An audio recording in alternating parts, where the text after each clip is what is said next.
Subscribe to KC Trichy YouTube channel. Like, share and comment.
அவர் பெயர் சொல்லி அவரை வாழ்த்துவோம். அவரெல்லாம் சென்று அவரை வணங்குவோம். அவர் பெயர் சொல்லி அவரை வாழ்த்துவோம். ஆண்டவர் படைத்த நாளிதுவே, அருள்தனை தருகின்ற நாளிதுவே. தந்தை மகன் தூயாவியாரின் பெயராலே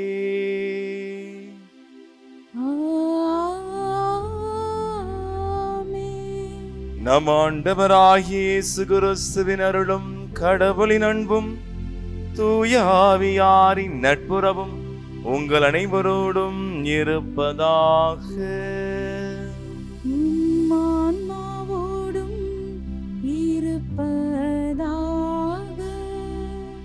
இயேசுவில் எனக்கு பிரியமான சகோதர சகோதரிகளே, அன்னை மரியின் அன்பு பிள்ளைகளே, அன்னை மரியாளுடைய பிறந்த நாள் விழாவை செப்டம்பர் மாதம் 8ஆம் தேதி கோலாகலமாக கொண்டாடினோம்.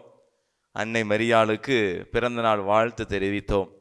இன்று நம்முடைய தாயாம் திருச்சபையானது இன்றைய நாளை அன்னை மரியாளுக்கு தூய்மை மிகு பெயருக்கு உகந்த நாளாக, மாதாவுக்கு மரியா என்ற பெயரை வைத்த அற்புதமான நாளை அனுசரிக்கின்றது. இந்த விழாவானது அவ்வப்பொழுது தடை செய்யப்பட்டிருந்தாலும் 2002 அப்பொழுது திருத்தந்தையாக இருந்த 2ஆம் ஜான் பால் அவர்கள் இதை மீண்டும் நம்முடைய இந்த திருப்பலி தொகுப்பில் சேர்த்திருக்கிறார்கள். இது ஆப்ஷனல் மெமோரியா என்று சொல்வார்கள். கொண்டாட விரும்புகிறவர்கள் கொண்டாடலாம், இல்லை என்றால் தேவையில்லை என்று. அன்னை மரியின் அன்பு பிள்ளைகள், நாம் அனைவரும் மாதாவு மீது மிக பற்று கொண்டவர்கள். எனவே இந்த நாளை நாம் அந்த திருநாம விழாவிற்காக மரியாவின் தூய்மை மிகு பெயருக்கு உகந்த நாளாக கொண்டாட இருக்கிறோம். எல்லோருக்கும் நம்ம பெயர்லாம் ரொம்ப முக்கியமானது. ஒவ்வொருவருக்கும் அம்மா அப்பா வச்ச பேரில் கண்டிப்பாக அந்த பெயருக்கு ஏற்றபடி வாழுப்பா, உன் தாத்தா பேரை வச்சேன் நீ அவர் மாதிரி இல்லையே அப்படின்னு சொல்லி சில நேரம் வருத்தப்படுவாங்க. ஆனால் இன்றைய தினம் நமக்கென்று தனித்தனி பெயர்கள் இருந்தாலும் அன்புக்குரியவர்களே, நம் அனைவருக்கும் ஒரு பொதுவான பெயர் இருக்கிறது, கிறிஸ்து அவன், கிறிஸ்து அவள் என்று. எனவே இன்றைய திருப்பலி முழுவதும் நீங்க உண்மையிலேயே நல்ல கிறிஸ்தவரா அப்படிங்கிற ஒரு தலைப்பில் சிந்திக்க இருக்கிறோம். இன்றைய நற்செய்தியில் ஆண்டவர் கிறிஸ்தவர்கள் எப்படி வாழ வேண்டும் என்று கிறிஸ்தவ நெறியை நமக்கு என்பித்து காட்டுகிறார். அன்புக்குரியவர்களே, மரியா என்ற பெயருக்கு அர்த்தம் கசப்பு, பிட்டர்னஸ். உங்களுக்கு தெரியுமா, இந்த செப்டம்பர் மாதம் வியாகுல அன்னையுடைய பக்தி முயற்சிக்கு உகந்தது. அன்னை மரியாள் வியாகுலங்களை தாங்கினார், வேதனைகளை தாங்கினார். எனவேதான் அவருடைய பெயர் எபிரேயத்திலே பிட்டர்னஸ் என்று கொடுக்கப்படுகிறது. மேலும் வெவ்வேறு விதமாக அவர் ஒரு நட்சத்திரம் என்று அந்த அர்த்தம் மரியா என்ற பெயருக்கு நட்சத்திரம் என்று சொல்கிறார்கள். விடியற் காலத்தின் நட்சத்திரமே என்று சொல்வார்கள். அன்புக்குரியவர்களே, அன்னை மரியாள் தன்னுடைய பெயருக்கு ஏற்றபடி துன்பங்களை தாங்கும் தன்மை கொண்டு மரியா என்ற பெயரை தாங்கியது போல இன்றைக்கு நீங்களும் நானும் நமக்கு பொதுவான பெயராக இருக்கிற கிறிஸ்து அவர் என்ற பெயரை ஏற்றவாறு, அந்த பெயருக்கு ஏற்றவாறு வாழ்கின்றோமா? கண்களை மூடி கரங்களை கூப்பி ஒரு கிறிஸ்தவராக வாழ தவறிய தருணங்களுக்காக கடவுளிடம் மன்னிப்பை கேட்போம். கிறிஸ்து இயேசுவை நமது வாழ்க்கையில், அன்றாட வாழ்க்கையில் நாம் வாழத் தவறிய, கிறிஸ்து இயேசுவை பிரதிபலிக்க தவறிய நாட்களுக்காக, தருணங்களுக்காக அந்த ஆண்டவரை நோக்கி மன்னிப்பு கேட்போம். நீதியோடும் நேர்மையோடும் வாழத் தவறிய நாட்கள், பிறரை மன்னிக்க தவறிய தருணங்கள், சுயநலத்தோடு வாழ்ந்த நாட்கள், மேலும் நம்முடைய இயேசு கிறிஸ்துவை போல பகைவரையும் அன்பு செய்யும் மனநிலை கொண்டவர்கள்தான் கிறிஸ்தவர்கள் என்பதை நாம் உணர்ந்து, நமது பகைவர்களை அன்பு செய்யாமல் வெறுத்து ஒதுக்கிய தருணங்களுக்காக இந்த நல்ல நேரத்திலே ஆண்டவரை நோக்கி மன்னிப்பு கேட்போம். எல்லாம் வல்ல இறைவனிடமும் சகோதர சகோதரிகளே, உங்களிடமும் நான் பாவி என்று ஏற்றுக்கொள்கிறேன். ஏனெனில் என் சிந்தனையாலும் சொல்லாலும் செயலாலும் கடமையில் தவறியதாலும் பாவங்கள் பல செய்தேன். என் பாவமே, என் பாவமே, என் பெரும் பாவமே. ஆகையால் எப்பொழுதும் கன்னியான புனித மரியாளையும் வானதூதர் புனிதர் அனைவரையும், சகோதர சகோதரிகளை உங்களையும் நம் இறைவனாகிய ஆண்டவரிடம் எனக்காக வேண்டிக் கொள்ள மன்றாடுகிறேன். எல்லாம் வல்ல இறைவன் நம் மீது இரக்கம் வைத்து நம் பாவங்களை எல்லாம் மன்னித்து நம்ம நிலை வாழ்வுக்கு அழைத்துச் செல்வாராக. ஆமென்.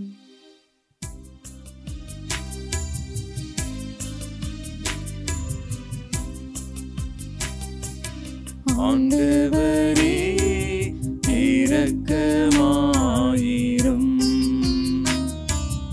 ஆண்டவரே இரக்கமாயிரும். கிறிஸ்துவே இரக்கமாயிரும். கிறிஸ்துவே இரக்கமாயிரும். ஆண்டவரே இரக்கமாயிரும். ஆண்டவரே இரக்கமாயிரும். மன்றாடுவோமாக. எல்லாம் வல்ல இறைவா, புனித கன்னி மரியாவின் மாட்சிக்குரிய பெயரை கொண்டாடி மகிழும் நாங்கள் அனைவரும் உம்மை பணிவுடன் வேண்டுகின்றோ. அந்த அன்னை உமது இரக்கத்தின் கொடைகளை அனைவருக்கும் பெற்று தருவாராக. உம்மோடும் தூயாவியாரின் ஒன்றிப்பில் இறைவனாய் என்றென்றும் வாழ்ந்து ஆட்சி செய்கின்ற எங்கள் ஆண்டவரும் உம்முடைய திருமகனுமாகிய இயேசு கிறிஸ்து வழியாக உம்மை மன்றாடுகின்றோம்.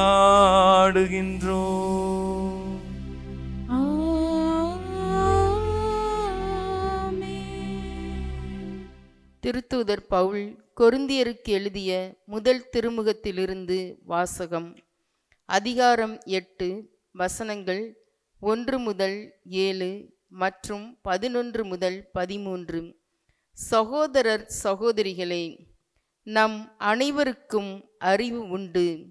இது நமக்கு தெரிந்ததே. இவ்வறிவு இருமாப்படையச் செய்யும். ஆனால் அன்பு உறவை வளர்க்கும்.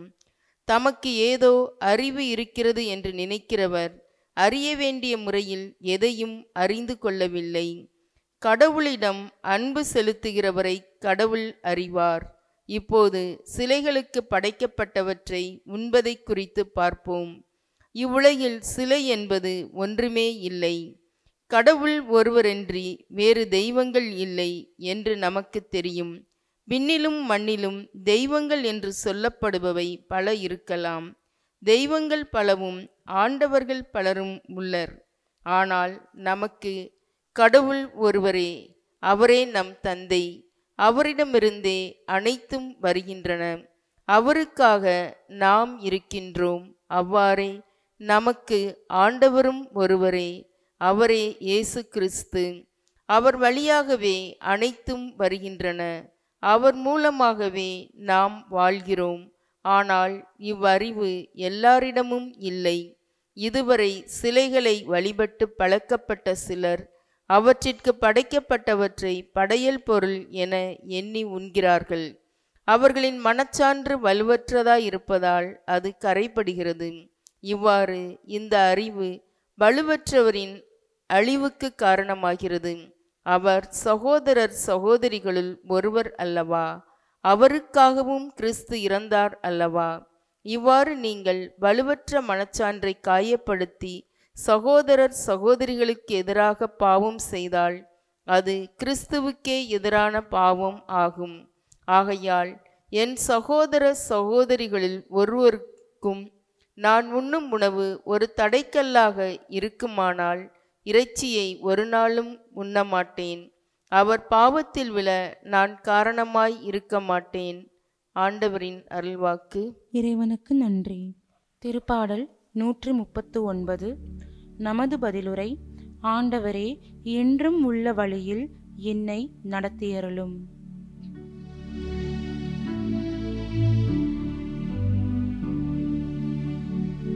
ஆண்டவரே, என்றும் உள்ள வழியில் என்னை நடத்தி அருளும். ஆண்டவரே, என்றும் உள்ள வழியில் என்னை நடத்தி அருளும். ஆண்டவரே, நீர் என்னை ஆய்ந்து அறிந்திருக்கின்றீர். நான் அமர்வதையும் எழுவதையும் நீர் அறிந்திருக்கின்றீர். என் நினைவுகளை எல்லாம் தொலையிலிருந்தே உய்த்துணர்கின்றீர். நான் நடப்பதையும் படுப்பதையும் நீர் அறிந்துள்ளீர். என் வழிகள் எல்லாம் உமக்கு தெரிந்தவை. ஆண்டவரே, என்றும் உள்ள வழியில் என்னை நடத்தி அருளும். என் உள் உறுப்புகளை உண்டாக்கியவர் நீரே. என் தாயின் கருவில் என்னை உரு தந்தவர் நீரே. அஞ்சத்தகு வியத்தகு முறையில் நீர் என்னை படைத்ததால் நான் உமக்கு நன்றி நவில்கின்றேன். உன் செயல்கள் வியக்கத்தக்கவை என்பதை என் மனம் முற்றிலும் அறியும். ஆண்டவரே, என்றும் உள்ள வழியில் என்னை நடத்தி அருளும். இறைவா, நீர் என் உள்ளத்தை ஆய்ந்து அறியும். என் எண்ணங்களை அறியுமாறு என்னை சோதித்து பாரும்.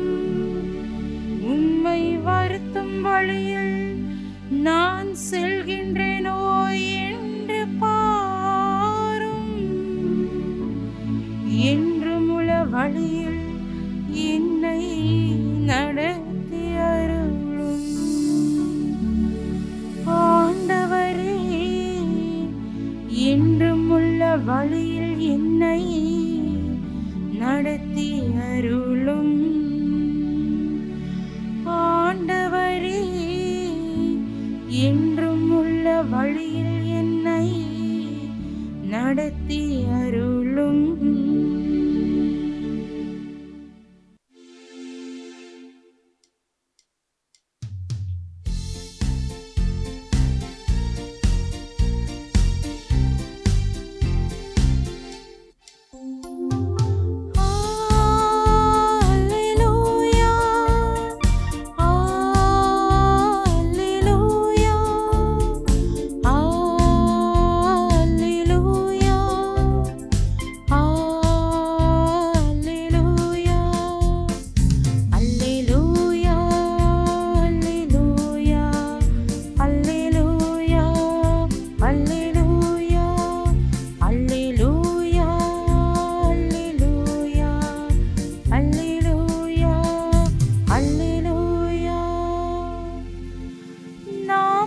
ஒருவர் மற்றவரிடம் அன்பு கொண்டுள்ளோம் என்றால் கடவுள் நம்மோடு இணைந்திருப்பார். அவரது அன்பு நம்மிடம் நிறைவு பெறும். அல்லேலூயா, அல்லேலூயா, அல்லேலூயா, அல்லேலூயா, அல்லேலூயா, அல்லேலூயா, அல்லேலூயா, அல்லேலூயா, அல்லேலூயா.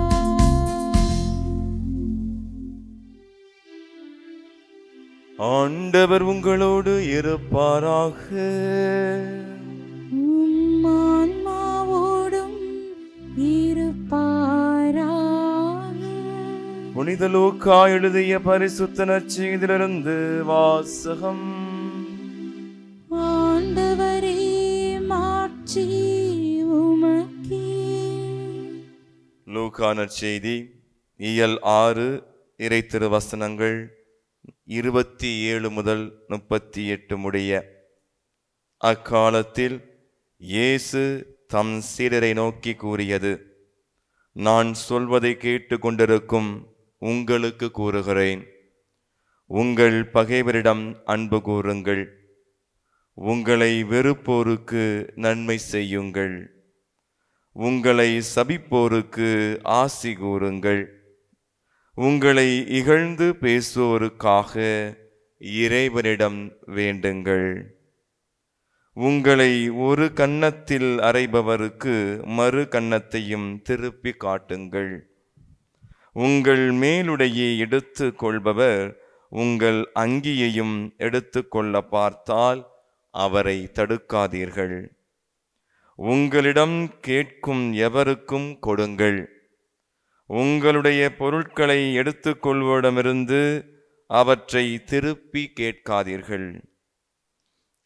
பிறர் உங்களுக்கு என்ன செய்ய வேண்டுமென்று விரும்புகிறீர்களோ அதையே நீங்களும் அவர்களுக்கு செய்யுங்கள். உங்களிடம் அன்பு செலுத்துவோரிடமே நீங்கள் அன்பு செலுத்தினால் உங்களுக்கு வரும் நன்மை என்ன? பாவிகளும் தங்களிடம் அன்பு செலுத்துவோரிடம் அன்பு செலுத்துகிறார்களே. உங்களுக்கு நன்மை செய்பவர்களுக்கே நீங்கள் நன்மை செய்தால் உங்களுக்கு வரும் நன்மை என்ன? பாவிகளும் அவ்வாறே செய்கிறார்களே. திரும்ப பெற்று கொள்ளலாம் என எதிர்பார்த்து நீங்கள் கடன் கொடுத்தால் உங்களுக்கு வரும் நன்மை என்ன? ஏனெனில் முழுவதையும் திரும்ப பெற்று கொள்ளலாம் என்னும் நோக்குடன் பாவிகளும் பாவிகளுக்கு கடன் கொடுக்கிறார்களே.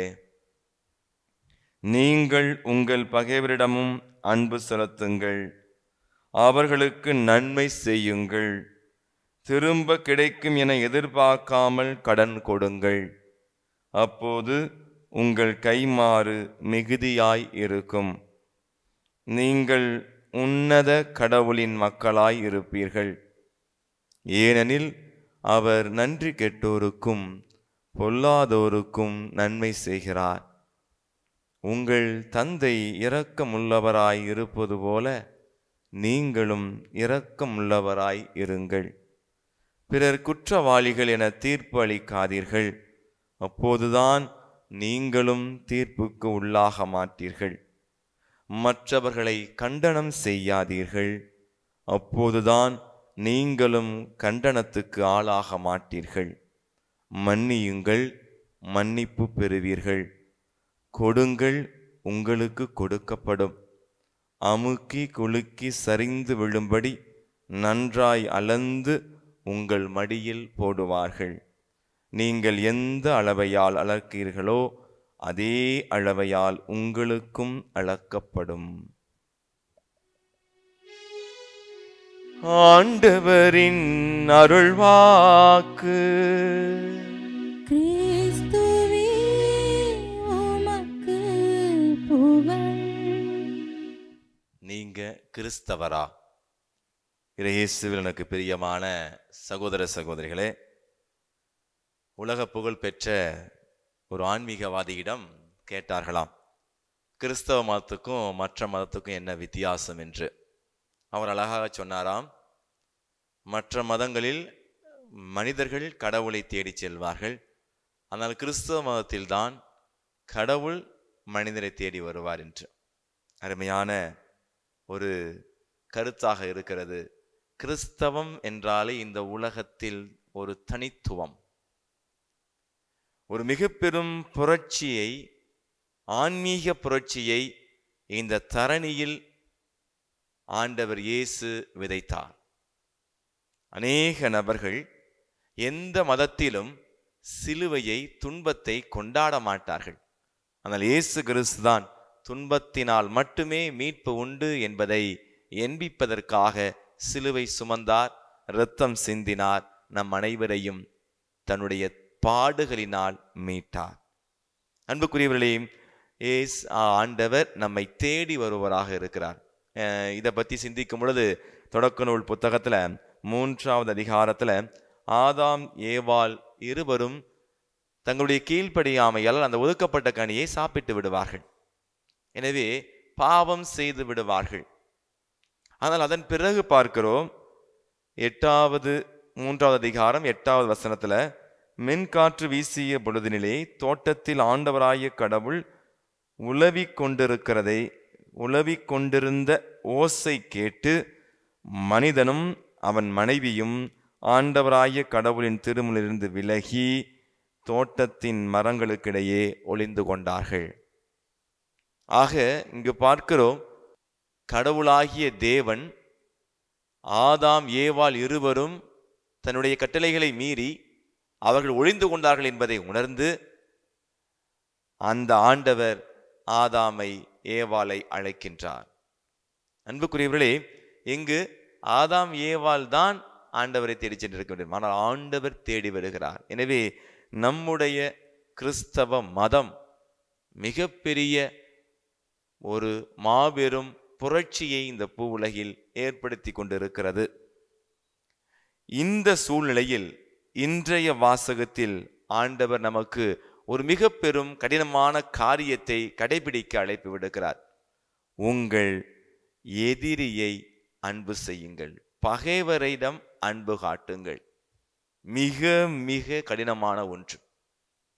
அன்புக்குரியவர்களே, இந்த அன்பு எப்படிப்பட்டது என்பதை நீங்கள் உணர வேண்டும் என்றால், கிரேக்க வார்த்தையிலே 3 விதமான அன்பை குறிக்கக்கூடிய வார்த்தைகள் இருக்கின்றன.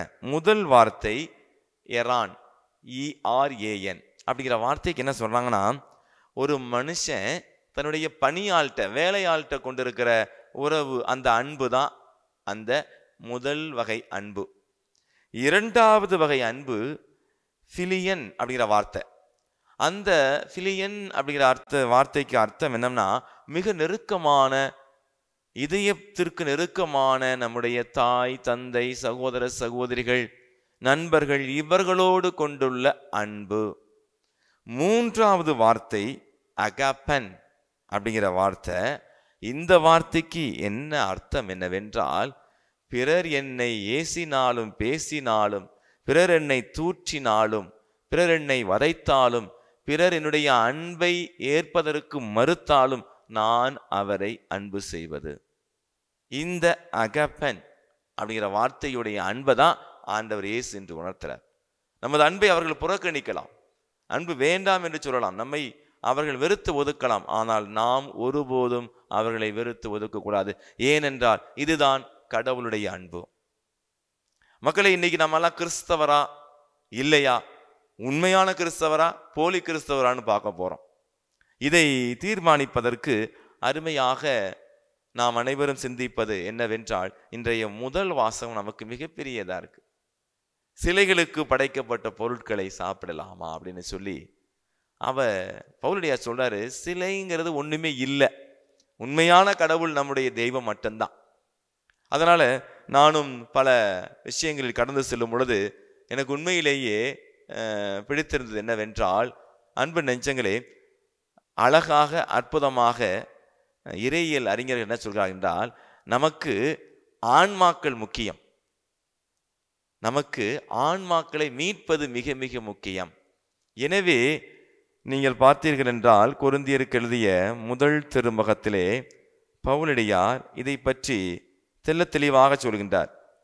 கொரிந்தியருக்கு எழுதிய முதல் திருமுகத்தில் 10வது அதிகாரத்திலே, இறைச்சி கடையில் விற்கப்படும் எதையும் நீங்கள் உண்ணலாம், கேள்விகள் எழுப்பி உங்கள் மனச்சான்றை குழப்பிக் கொள்ள வேண்டாம். 10வது அதிகாரம் 25வது வசனம்.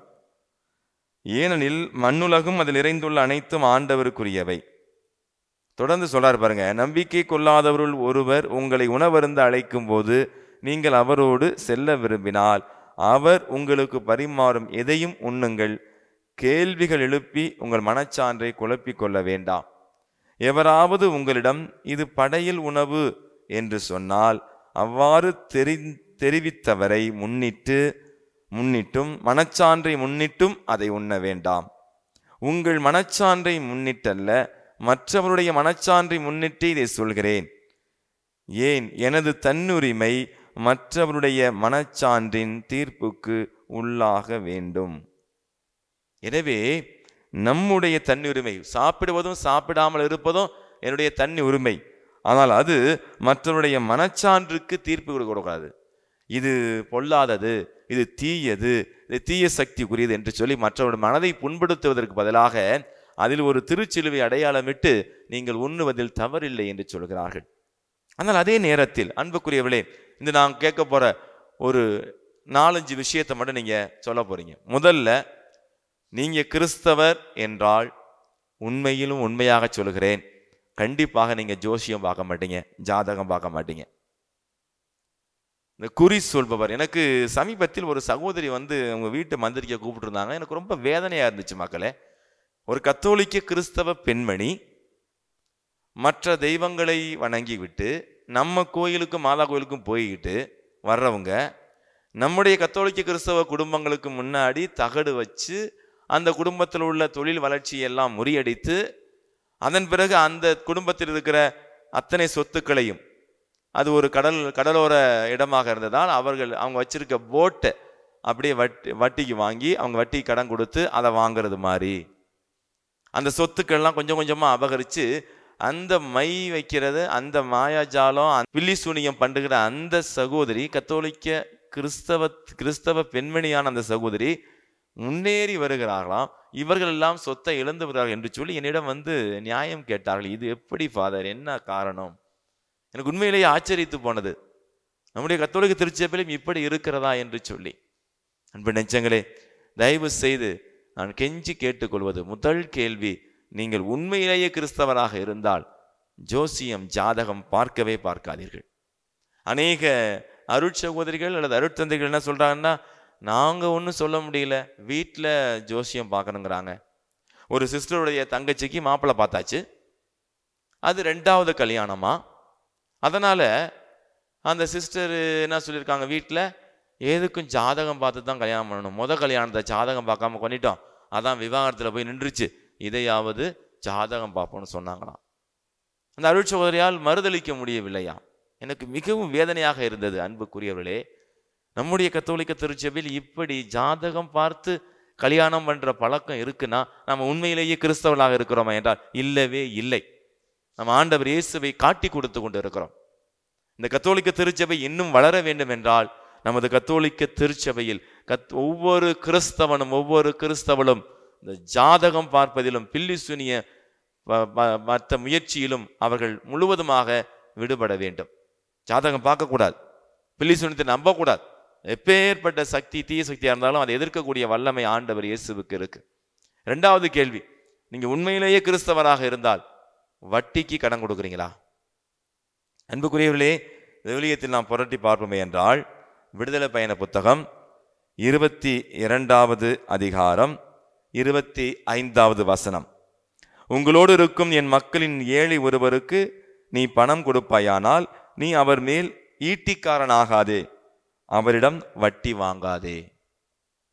இன்னைக்கு அநேக கத்தோலிக்க கிறிஸ்தவ குடும்பங்களில் வட்டி வாங்கி பிழைப்பு நடத்துகிறோமே, நாமெல்லாம் உண்மையிலேயே கிறிஸ்தவரா? கண்டிப்பா இல்லை.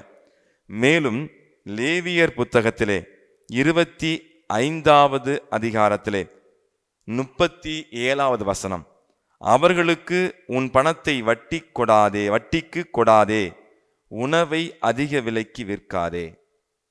அன்பு நெஞ்சங்களே, மிகவும் மிகவும் வேதனையா இருக்குங்க. இன்னைக்கு பார்க்க போனா அநேக இடங்கள்ல வட்டி கொடுத்து, அநியாய வட்டி வாங்கி, அதுவும் ஒரு சாதாரண வட்டி இல்லை, அநியாய வட்டி வாங்கி முன்னேறக்கூடிய குடும்பங்களாக நமது குடும்பம் இருக்கிறது என்றால், அன்புக்குரியவர்களே, நாம் அனைவரும் ஆண்டவருக்கு கணக்கு கொடுக்க கடமைப்பட்டிருக்கிறோம். தயவு செய்து இந்த 2வது கேள்வியிலும் நீங்கள் உண்மையான அர்த்தம் கொண்டவர்களாக உண்மையான பதிலை சொல்லி திருந்தி வாழுங்கள். 3வது அழகாக சொல்லப்பட்டிருக்கிறது, நீங்கள் உண்மையான கிறிஸ்தவராயிருந்தால் நேர்மறை சிந்தனையாளராக இருப்பீர்கள், எதிர்மறை சிந்தனையாளராக இருக்க மாட்டீர்கள். நேர்மறை சிந்தனை. நீங்க பார்த்தீங்கன்னா, இயேசு கிறிஸ்துவுடைய கற்பனைக்கு முன்பே அநேக நபர்கள், தத்துவ ஞானிகள் தங்களுடைய தத்துவங்களை கொடுத்து கொண்டிருக்கிறார்கள், வாழ்க்கை நெறியை கொடுத்து கொண்டிருக்கிறார்கள். அப்படி பார்க்கையில் ஸ்டாய்க்ஸ், கன்ஃபியூசியஸ் போன்ற தத்துவ ஞானிகள், இந்த குழுவினர் அநேக இதை கொடுக்கும் பொழுது அவர்கள் என்ன சொல்றதுன்னா, பிறர் உனக்கு எதை செய்யக்கூடாது என்று நினைக்கிறையோ அதை நீ பிறருக்கு செய்யாதே. இப்படி நெகட்டிவா பேசுவாங்க. நெகட்டிவா இதை செய்யாத, பண்ணாத, இப்படி சொல்லுவாங்க. ஆனால் இயேசு ஆண்டவர் ஒருவர் மட்டும்தான் லூக்கா நற்செய்தியில 6வது அதிகாரத்துல 31வது வசனத்துல அழகாக பார்க்கிறோம், பிறர் உங்களுக்கு என்ன செய்ய வேண்டும் என்று விரும்புகிறீர்களோ அதையே நீங்கள் அவர்களுக்கும் செய்யுங்கள். மற்றவங்க எப்படி சொன்னாங்கன்னா, பிறர் உங்களுக்கு என்ன செய்யக்கூடாது என்று நினைக்கின்றீர்களோ அதை செய்யாதீங்க. ஆனால் இயேசு ஆண்டவர் சொல்றார், பிறர் உங்களுக்கு என்ன செய்ய வேண்டும் என்று ஒரு பாசிட்டிவ் ஸ்ட்ரோக் தர்றார், நேர்மறை சிந்தனை தருகிறார். பிறர் உங்களுக்கு என்ன செய்ய வேண்டும் என நினைக்கிறீர்களோ அதை செய்யுங்கள். எனவே அன்பு மக்களே, அழகாக அற்புதமாக சொல்லுவார்கள். ரோமையருக்கு எழுதிய திருமுகத்திலே 12வது அதிகாரத்திலே 21வது வசனத்திலே பார்க்கிறோம், தீமை உங்களை வெல்ல விடாதீர்கள், நன்மையால் தீமையை வெல்லுங்கள். ஆக அன்புக்குரியவர்கள், இன்னைக்கு தீமையை அழிக்கணும் நினைச்சா முடியாது. ஒரு காலத்துல புனித பவுல் இறையியல் கல்லூரியில நாங்கள் ஒரு நாடகம் போட்டோம், மௌன நாடகம், மைமு போட்டோம். அப்போ என்னன்னா, ஒரு பக்கம் தீமை வளர்ந்துக்கிட்டே இருக்குது, நல்லவங்கெல்லாம் ஒரு 4 பேர் வந்து அதை வெட்டுறாங்க, துளுத்துக்கிட்டே இருக்குது. அப்புறம் எல்லாம் டிஸ்கஷன் பண்ணி என்ன பண்ணுறாங்க, அந்த தீமைகள் வளரட்டும், வா நம்ம நன்மைகளை விதைப்போம்னு சொல்லி நன்மைகளின் விதைகளை விதைக்கின்றார்கள். அன்புக்குரியவர்களே, இந்த நன்மைகளின் எண்ணிக்கை, இந்த நன்மைகளின் வளர்ச்சி பெருக பெருக அந்த தீமை வளர்ச்சி குறைந்து அழிந்து விடுகிறது. இதுதான் நம்ம இன்னைக்கு செய்யணும். நேர்மறை சிந்தனையாளர்களாக இருக்கணும். நன்மைகளை எதையும் செய்ய, இந்த உலகம் கெட்டு போச்சு, அநியாயம், அக்கிரமம் இப்படி சொல்றதுக்கு பதிலா, இந்த உலகில் இயேசு ஆண்டவர் இன்னும் அநேக நபர்களை மீட்டு கொண்டிருக்கிறார் என்று சொல்லி நீங்களும் நானும் இயேசுவின் பிள்ளைகளாக வாழ வேண்டும். அன்புக்குரியவர்களே, 4வது மிக முக்கியமான கேள்வி, நீங்கள் உண்மையான கிறிஸ்தவர் என்றால் அள்ளி கொடுப்பீர்கள், கஞ்சத்தனமாக இருக்க மாட்டீங்க. கடையேழு வள்ளல்கள் வாழ்ந்த இந்த தமிழகத்திலே நாம் உண்மையிலேயே தாராள உள்ளத்தோடு இருக்கிறோமா? கொரிந்தியருக்கு எழுதிய 2வது திருமுகத்தில் 9வது அதிகாரத்திலே 14வது வசனத்திலே ஆண்டவர் எந்தளவுக்கு தாராள உள்ளம் கொண்டவர் என்பதை நாம் வாசிக்கின்றோம். கடவுள் உங்கள் மீது அளவற்ற அருள் பொழிந்துள்ளதால் அவர்கள் உங்களோடு நெருங்கிய ஈடுபாடு கொண்டு உங்களுக்காக இறைவனிடம் வேண்டுவர். உங்கள் மீது அளவற்ற அருளை பொழிந்திருக்கிறார். எனவே நாமும் பிறர் மீது அளவற்ற அன்பை பொழிய வேண்டும், பிறர் மீது அளவற்ற மன்னிப்பை பொழிய வேண்டும், பிறர் மீது அளவற்ற அக்கறை கொள்ள வேண்டும், பிறருக்காக அளவற்ற விதத்தில் உதவிகள் செய்ய வேண்டும். இயேசு ஆண்டவரை போல தாராள உள்ளத்தோடு நாம் மற்றவர்களுக்கு உதவி செய்ய வேண்டும். ஏனென்றால் முகமலர்ச்சியோடு கொடுப்பவரை தான் ஆண்டவர் நேசிக்கின்றார், ஆண்டவர் அன்பு செய்கின்றார். அன்புக்குரியவர்களே, தாராள உள்ளத்தோடு கொடுப்போம். கடைசியா 5வது கேள்வி, நீங்கள் இயேசுவை போல் மாற முயற்சிக்கின்றீர்களா? நம்முடைய சிந்தனையிலும் சொல்லிலும் நாம் இயேசுவை போல மாற வேண்டும். பிலிப்பியருக்கு எழுதிய திருமுகத்திலே 2வது அதிகாரத்திலே 5வது வசனத்திலே பவுலடியார் அருமையாக சொல்லியிருக்கிறார், கிறிஸ்து இயேசு கொண்டிருந்த மனநிலையே உங்களிலும் இருக்கட்டும். இயேசு கிறிஸ்துடைய மனநிலை நம்மள்கிட்ட இருக்கணும். லூக்கா நற்செய்தி 6:36 சொல்லப்பட்டது போல, உங்கள் விண்ணக தந்தை இரக்கம் உள்ளவராய் இருப்பது போல் நீங்களும் இரக்கம் உள்ளவராய் இருங்கள். இயேசுவை போல மாற வேண்டும், இயேசுவை போல வாழ வேண்டும். அன்புக்குரியவர்களே, மத்தேயு நற்செய்தி 4வது அதிகாரத்திலே 19வது வசனத்திலே பேதுருவையும் யோவானையும் பார்த்து ஆண்டவர் அழைக்கின்றார், இதுவரை நீங்கள் மீன்களை பிடிப்பவர்களாக இருந்தீர்கள், இனி நீங்கள் மனிதர்களை பிடிப்பவர்களாக்குவீர்கள் என்று, உங்களை மனிதர்களை பிடிப்பவர்களாக ஆக்குவேன் என்று சொல்லி அவர்களை அழைத்திருக்கிறார். அன்பு நெஞ்சங்களே, இன்று நாம் மனிதர்களை பிடிக்கின்ற நபர்களாக மாற வேண்டும். இயேசுவை போல, இயேசு ஆண்டவருக்கு மகிமை சேர்க்கும் விதமாக நாம் மனிதர்களை சம்பாதிக்க வேண்டும். திருத்துவர்கள் பணி 2வது அதிகாரத்திலே 41வது வசனத்திலே பார்க்கிறோம், ஒரே நாளில் பேதுருடைய உரையை கேட்டு 3000 பேர் மனம் திரும்பி திருமுழுக்கு பெற்றார்கள். இயேசு ஆண்டவர் பேதுருவை அழைக்கின்றார், மீன்களை பிடிப்பதிலிருந்து மனிதர்களை பிடிக்க வா என்று அழைக்கின்றார். பேதுரு தன்னுடைய வாழ்க்கையில் அநேக தோல்விகளை, அநேக பிரமாணிக்கமின்மையில் அவர் அவர் தவித்தாலும் ஆண்டவர் இயேசுவுக்கு உகந்த சீடராக வாழ முயற்சி எடுத்து ஏன் இறுதியில் இயேசு ஆண்டவரை தெரியாது என்று 3 முறை மறுதலித்த பிறகும் அதன் பிறகு ஆண்டவரால் ஊக்கமளிக்கப்பட்டு ஆண்டவர் இயேசுவால் ஆட்கொள்ளப்பட்டு திருத்துவதர்கள் பணி புத்தகத்திலே பார்க்கிறோம், ஒரே நாளில் 3000 பேரை மனம் திருப்தி இருக்கிறார். இன்னைக்கு நீங்களும் நானும் இந்த 5 விஷயத்துல நம்ம கருத்தா இருந்தா பிறரையும் நாம் மனம் திருத்த முடியும். முதலில் அன்பு நெஞ்சங்களே, ஜாதகம் ஜோசியம் பார்ப்பதை நாம் கைவிட்டு விடுவோம். அது உண்மையிலேயே ஆகவே கடவுளுக்கு உகந்த காரியமல்ல, கிறிஸ்தவர் என்று சொல்வதில் அதில் அர்த்தமில்லை. 2வதாக, அநியாய வட்டிக்கு கடன் கொடுக்காதீங்க. இன்னைக்கு நற்செய்தியில் ஆண்டவர் சொல்றார், கடன் கொடுத்தா திருப்பி கேட்காதப்பா அப்படிங்கிறார். அப்படிப்பட்ட உதவி தான் நான் தாராள உதவி, ஆனால் அதுக்கு ரொம்ப கஷ்டம். அப்படி கொடுத்துட்டா எனக்கு எல்லாம் சொத்தெல்லாம் போயிடும் சாமி அப்படிம்பீங்க. அதனால் ஆண்டவர் இதுதான் சொல்றார், கடன் கொடுத்தா கொடுத்துரு அப்படின்னு. 3வதாக நாம் பார்க்கிறோம், அன்புக்குரியவர்களே, நேர்மறை சிந்தனை கொண்டவர்களாக நாம் இருக்க வேண்டும், நன்மைகளை அதிகம் பெருக்க வேண்டும்.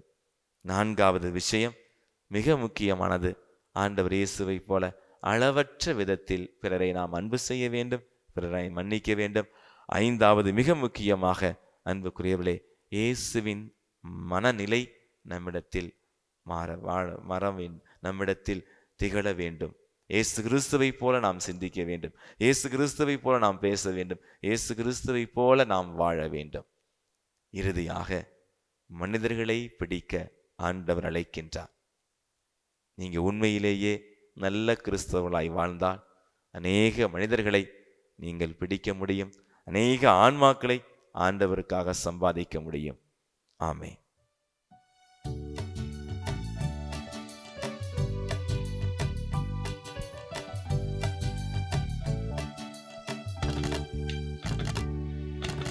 பலியாக எதை உனக்கு தருவேன் என்று இந்த படைப்பெல்லாம் நீதானே படைத்தாய் என்று. பலியாக எதை உனக்கு தருவேன் என்று இந்த படைப்பெல்லாம் நீதானே படைத்தாய் என்று. என்னையே நான் உமக்களித்தேன் நிறைவா என்று, என்னையே நான் உமக்களித்தேன் நிறைவா என்று. உருவாக்கி உனதாக்கும் தலைவா நன்று. தந்தேன் தந்தேன் தந்தேன் என்னையே இறைவா, தருவாய் தருவாய் தருவாய் உம் அருளை நிறைவாய்.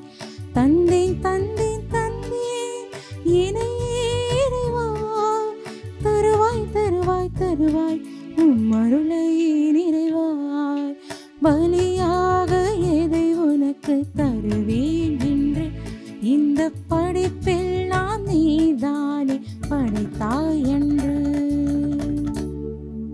அன்புமிக்க சகோதர சகோதரிகளே, என்னுடையதும் உங்களும் தியாக திருப்பலி எல்லாமல தந்தையாக இறைவனுக்கு ஏற்றதாகும்படி மன்றாடுங்கள். ஆண்டவர் தமது பெயரின் புகழ்ச்சிக்காகவும் மாட்சிக்காகவும் நமது நன்மைக்காகவும் புனித திரு அவை அனைத்து நலனுக்காகவும் உமது கையில் இருந்து இப்பலியை ஏற்றுக்கொள்வாராக. ஆண்டவரே, என்றும் கன்னியான புனித மரியாவின் பரிந்துரையால் எங்கள் காணிக்கைகள் உமக்கு ஏற்றவையாகும்படி உம்மை வேண்டுகின்றோ.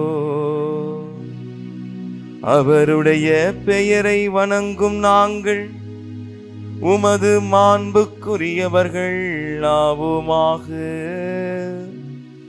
எங்கள் ஆண்டவராகிய கிறிஸ்து வழியாக உம்மை மன்றாடுகின்றோ.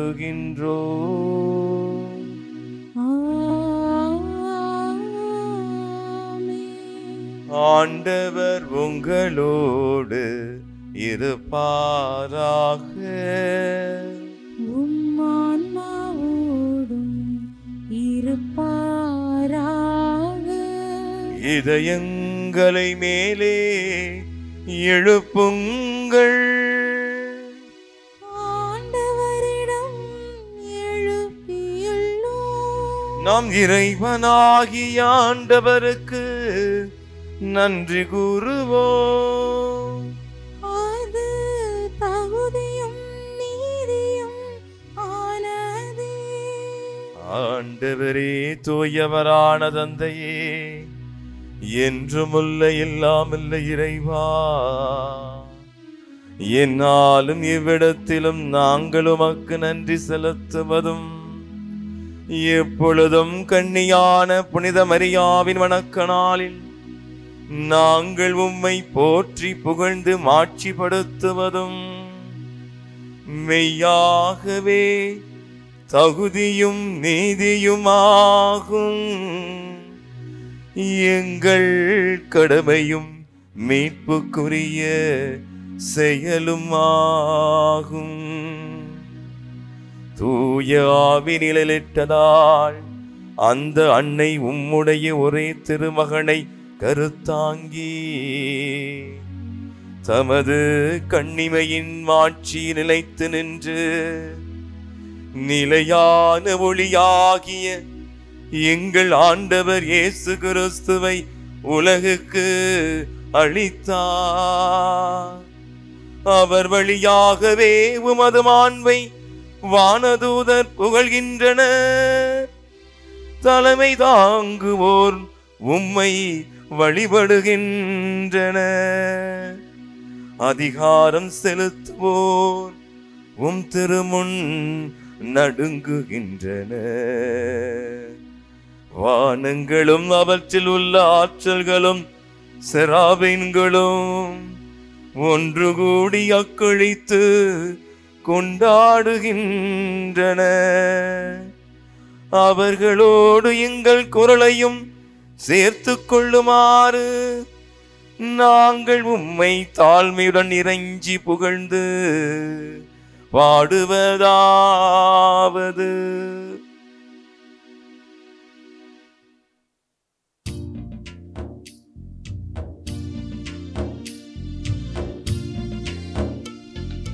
தூயவர் தூயவர் தூயவர் வான்படைகளின் கடவுளாம் ஆண்டவர். விண்ணகமும் மண்ணகமும் உமது மாட்சியால் நிறைந்துள்ளன. உன்னதங்களிலே ஓசன்னா, உன்னதங்களிலே ஓசன்னா.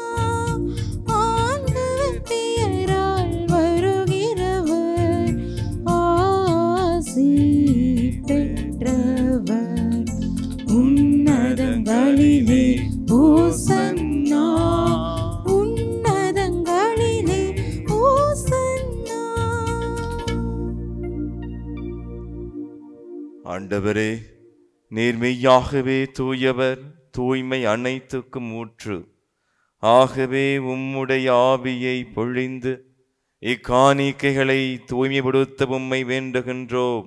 இவ்வாறு எங்கள் ஆண்டவர் இயேசு கிறிஸ்துவின் உடலும் இரத்தமுமாக எங்களுக்கு இவை மாறுபனவாக. அவர் பாடுபட உளம் கணிந்து தம்மை கையளித்த போது அப்பத்தை எடுத்து நன்றி செலுத்தி அதை பிட்டு தம் சீடர்களுக்கு அளித்து அவர் கூறியதாவது: அனைவரும் இதிலிருந்து பெற்று உண்ணுங்கள், ஏனெனில் இது உங்களுக்காக கையளிக்கப்படும் என் உடல்.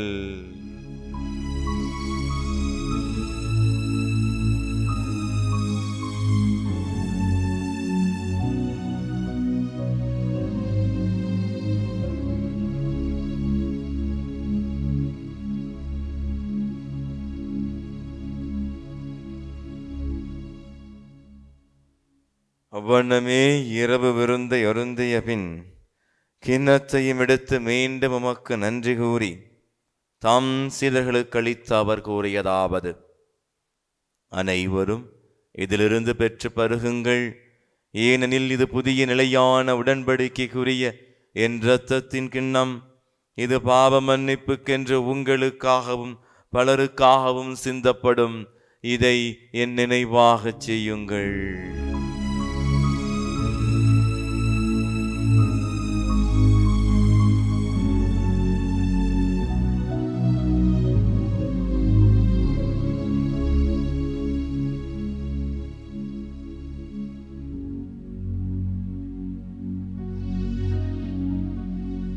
நம்பிக்கையின் மறைபொருள். ஆண்டவரே, நீர் வருமளவும் உமது இறப்பினை அறிக்கையிடுகின்றோ, உமது உயிர்ப்பினையும் எடுத்துரைக்கின்றோ. ஆகவே ஆண்டவரே, நாங்கள் கிறிஸ்துவின் இறப்பினையும் உயிர்ப்பினையும் நினைவு கூர்ந்து வாழ்வு தரும் அப்பத்தையும் மீட்பளிக்கும் கிண்ணத்தையும் உமக்கு ஒப்பு கொடுக்கின்றோம். உம் திருமுன் நின்று உமக்கு ஊழியம் புரிய தகுந்தவர்கள் என எங்களை ஏற்றுக்கொண்டீர். எனவே உமக்கு நன்றி செலுத்துகின்றோம். மேலும் கிறிஸ்துவின் உடலிலும் இரத்தத்திலும் பங்கு கொள்ளும் எங்களை தூய ஆவியார் ஒன்று சேர்க்க வேண்டும் என உம்மை தாழ்மையுடன் மன்றாடுகின்றோம். ஆண்டவரே, உலகெங்கும் பரவியிருக்கும் திரு அவையை நினைவு கூர்ந்தருளும்.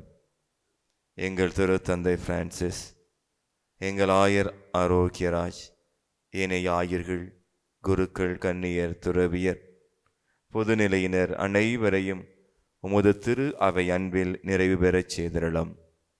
மேலும் உயிர்த்தெழும் எதிர்நோக்குடன் தீவில் கொள்ளும் எங்கள் சகோதர சகோதரிகளையும் யாரும் நையாத ஆன்மாக்களையும் உத்தரகிர ஸ்தலத்தில் இருக்கிற ஆன்மாக்களையும் இறந்தோர் அனைவரையும் இறக்க துணைவு கூர்ந்த உமது திருமுக ஒளியனுடைய ஏற்றருளும்.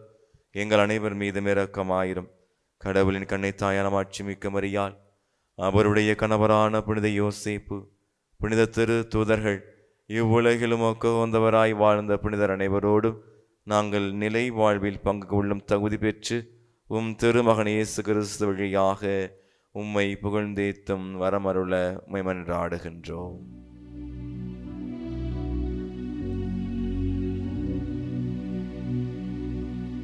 இவர் வழியாக இவரோடு இவரில் எல்லாம் வல்ல இறைவனாகிய தந்தையே,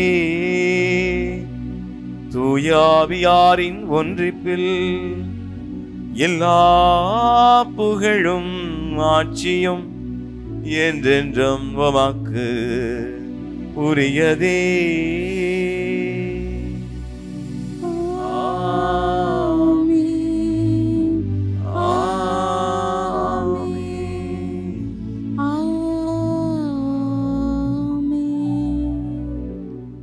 மீட்பரின் கட்டளையால் கற்பிக்கப்பட்டு இறை படிப்பினையால் பயிற்சி பெற்ற நாம் அனைவருமே கிறிஸ்து அவர் என்று அழைக்கப்படும் அளவுக்கு இயேசு கிறிஸ்துவை நமது சொல்லாலும் செயலாலும் பிரதிபலிக்கக்கூடிய வரத்தை விண்ணக தந்தையிடம் கேட்போம். விண்ணுலகில் இருக்கின்ற எங்கள் தந்தையே, உமது பெயர் தூயதென போற்ற பெறுக, உமது ஆட்சி வருக, உமது திருவுளம் விண்ணுலகில் நிறைவேறுவது போல மண்ணுலகிலும் நிறைவேறுக. எங்கள் அன்றாட உணவை இன்று எங்களுக்கு தாரும். எங்களுக்கு எதிராக குற்றம் செய்தோரை நாங்கள் மன்னிப்பது போல எங்கள் குற்றங்களை மன்னியும். எங்களை சோதனைக்கு உட்படுத்தாதேயும், தீமையிலிருந்து எங்களை விடுவித்தருளும். ஆண்டவரே, தீமை அனைத்திலிருந்தும் விடுவித்து எங்கள் வாழ்நாளில் அமைதியை கனிவுடன் அருளமை மன்றாடுகின்றோம். உமது இரக்கத்தின் உதவியால் நாங்கள் பாவத்திலிருந்தும் பாவத்திற்கு ஏதுவான சாத்தானின் எல்லா விதமான சூழ்ச்சிகளிலிருந்தும் மாய கவர்ச்சிகளிலிருந்தும் எப்போதும் விடுதலை பெற்று யாதொரு கலக்கமுமின்றி நலமாயிருப்போமாக. நாங்கள் இதை நோக்கி இருக்கும் பேரின்பத்துக்காகவும் என் மீட்பராகிய இயேசு கிறிஸ்து வருகைக்காகவும் காத்திருக்கின்றோம். ஏனெனில் ஆட்சியும் வல்லமையும் மாட்சியும் என்றென்றும் உமதே. ஆண்டவரே இயேசு கிறிஸ்துவே, அமைதியை உங்களுக்கு விட்டு செல்கிறேன், என் அமைதியை உங்களுக்கு அளிக்கின்ற திருத்ததர்களுக்கு முழுந்தீரே. எங்கள் பாவங்களை பாராமல் உமது திரு அவையின் நம்பிக்கையை கண்ணோக்கி எங்களுக்கு அமைதியையும் ஒற்றுமை அளித்தல்வீராக. என்றென்று வாழ்ந்து ஆட்சி செய்கின்றவர் நீரே. ஆமென். ஆண்டவருடைய அமைதி உங்களோடு என்றும் இருப்பதாக, உம் ஆன்மாவோடும் இருப்பதாக. ஒருவருக்கொருவர் கடவுள் கொடுத்த அமைதியை பகிர்ந்து கொள்வோம். உலகின் பாவங்களை போக்கும் இறைவனின் செம்மறியே, எங்கள் மேல் இரக்கமாயிரும். உலகின் பாவங்களை போக்கும் இறைவனின் செம்மறியே, எங்கள் மேல் இரக்கமாயிரும். உலகின் பாவங்களை போக்கும் இறைவனின் செம்மறியே, எங்களுக்கு அமைதியை அளித்தருளும். இதோ இறைவனின் செம்மறி, இதோ உலகின் பாவங்களை போக்குகின்றவர்.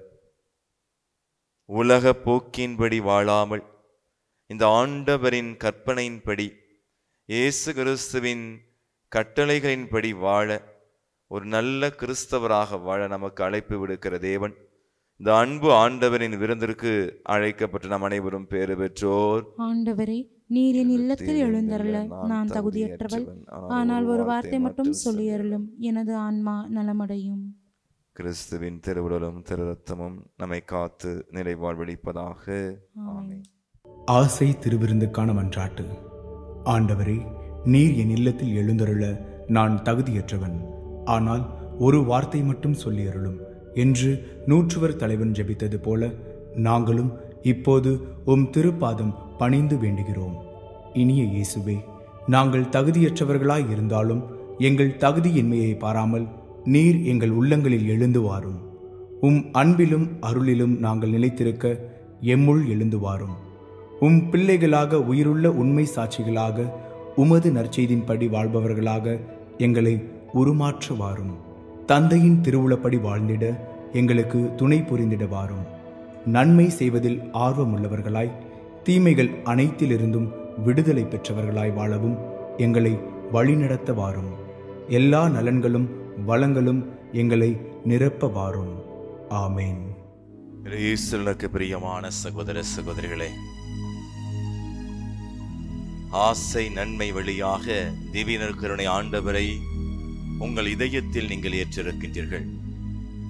உண்மையை சொல்ல போனா, இன்று கிறிஸ்தவர்களில் பல பேர், பெரும்பான்மையோர் கிறிஸ்தவ நெறிகளை சரிவர கடைபிடிக்காமல் சமரசம் செய்து வாழ்கின்றோம். இந்த உலக போக்கின்படி நம்முடைய கிறிஸ்தவ விழுமியங்களை நாம் உறுதிபட பின்பற்றுவது கிடையாது. அநியாய வட்டி வாங்குகின்றவர்கள், தேவையில்லாமல் பிற மத தெய்வங்களை வணங்கி ஜாதகம் ஜோசியம் பார்க்கும் பல பழக்க வழக்கங்கள் நம்மிடையே பெருகிவிட்டன. தீய ஆவியின் சக்திகள் பெருகிவிட்டது.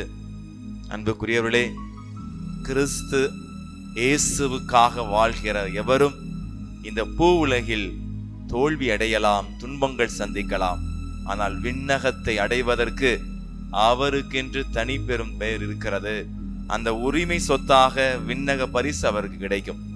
அன்பு நெஞ்சங்களே, சற்று கண்களை மூடி கரங்களை கூப்பி இயேசு ஆண்டவருடைய கற்பனைகளுக்கு எதிராக நாம் சென்ற காரியங்களுக்காக, உண்மையாக இல்லாமல் நேர்மையாக இல்லாமல் நாம் போலித்தனமாக வாழ்ந்த தருணங்களுக்காகவும், அநியாய வட்டி வாங்கி பிறர் வாழ்வை கெடுத்து அதன் மூலம் நாம் வருமானத்தை பெருக்கியதற்காகவும், கடவுள் மீது முழு நம்பிக்கை வைத்திருந்தும் இந்த மனித பலவீனத்தால் அநேக முறை ஜாதகம், ஜோசியம், பில்லி சூனியம் போன்றவற்றில் நம்பிக்கை வைத்து வியாபார முன்னேற்றத்திற்காக,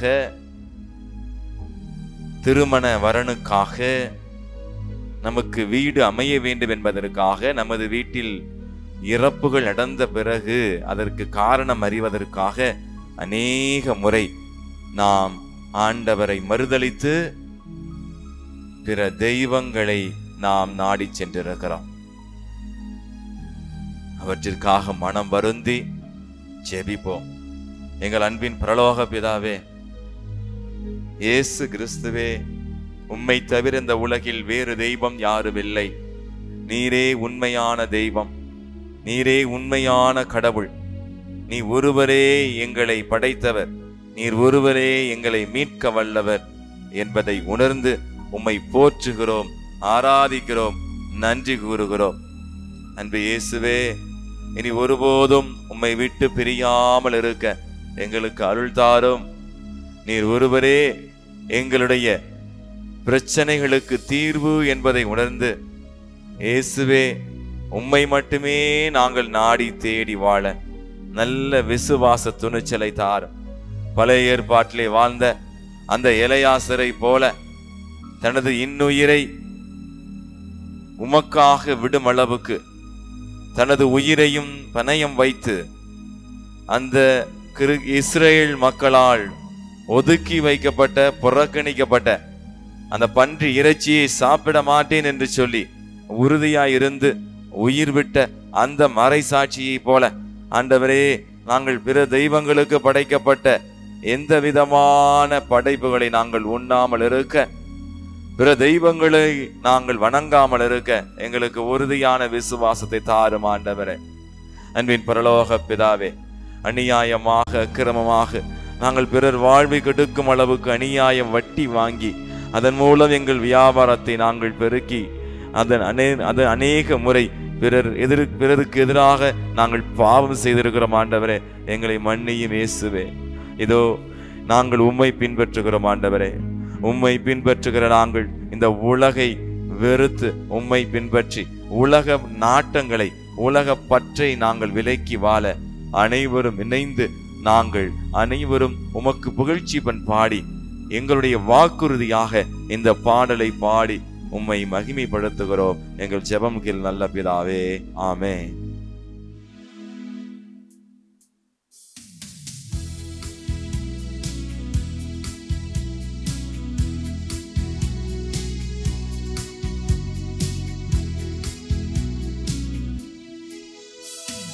இயேசுவின் பின்னால் நானும் செல்வேன், திரும்பி பார்க்க மாட்டேன், நான் திரும்பி பார்க்க மாட்டேன்.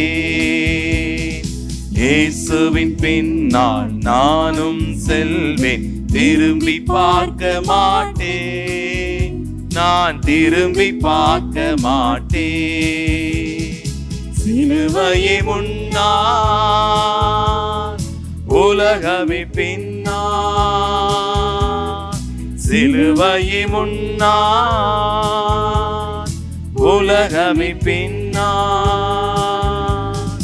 இயேசு சிந்திய உறுதியினாலே விடுதலை அடைந்தேனே, இயேசு சிந்திய உறுதியினாலே விடுதலை அடைந்தேனே. இயேசுவின் பின்னால் நானும் செல்வேன், திரும்பி பார்க்க மாட்டேன், திரும்பி பார்க்க மாட்டேன்.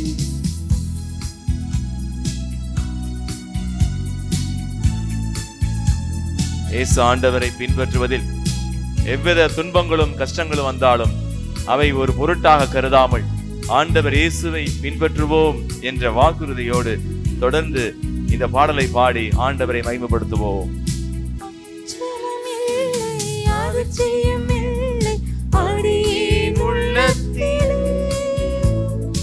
ஆண்டவர் இயேசு அடைக்கல பாறை, ஆதலின் குறையும் இல்லை, அச்சமும் இல்லை, அதிர்ச்சியும் இல்லை, அடியேன் உள்ளத்திலே.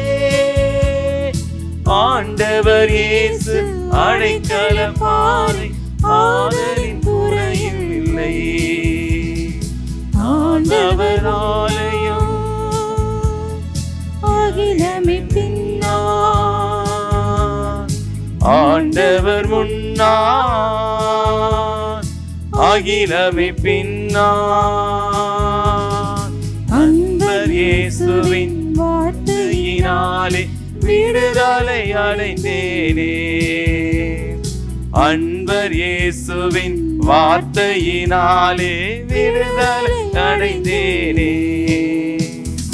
இயேசுவின் பின்னால் நானும் செல்வேன், திரும்பி பார்க்க மாட்டேன், திரும்பி பார்க்க மாட்டேன். இயேசுவை பின்பற்றுகிற நாம் இந்த உலக பற்றை, உலக நாட்டங்களை திரும்பி பார்க்க மாட்டோம் என்ற உறுதியோடு அன்னை மரியாள் அற்புதமாக நமக்காக பரிந்துரை ஜெபம் செய்கிறார்கள் என்பதை உணர்ந்து அன்னை மரியாளுக்கும் ஆண்டவருக்கும் நன்றி சொல்லி இந்த நன்றி மன்றாட்டை ஒப்புக் கொடுப்போம். நன்றி கூறி மன்றாடுவோமாக. ஆண்டவரே, இறை அன்னையாகிய மரியாவின் பரிந்துரையால் உமது ஆசியின் அருளை நாங்கள் அனைவரும் பெற்றுக்கொள்வோமாக. அதனால் மரியாவின் பெயரை வணங்கி கொண்டாடும் நாங்கள் அவருடைய உதவியை எல்லா தேவைகளிலும் கண்டடைவோமாக. எங்கள் ஆண்டவராகிய கிறிஸ்து வழியாக உம்மை மன்றாடுகின்றோம்.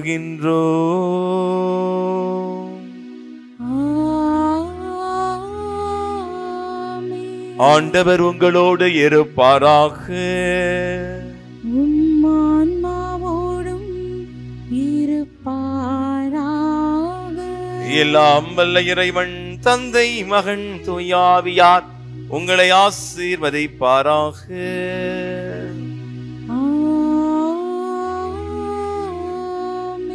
உண்மையான கிறிஸ்தவர்களாய் வாழ சென்று வாருங்கள். திருப்பலி நிறைவு பெற்றது. இறைவனுக்கு நன்றி.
போற்றியும்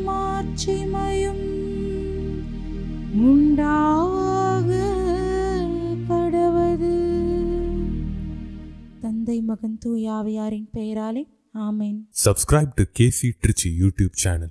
Like, share and comment.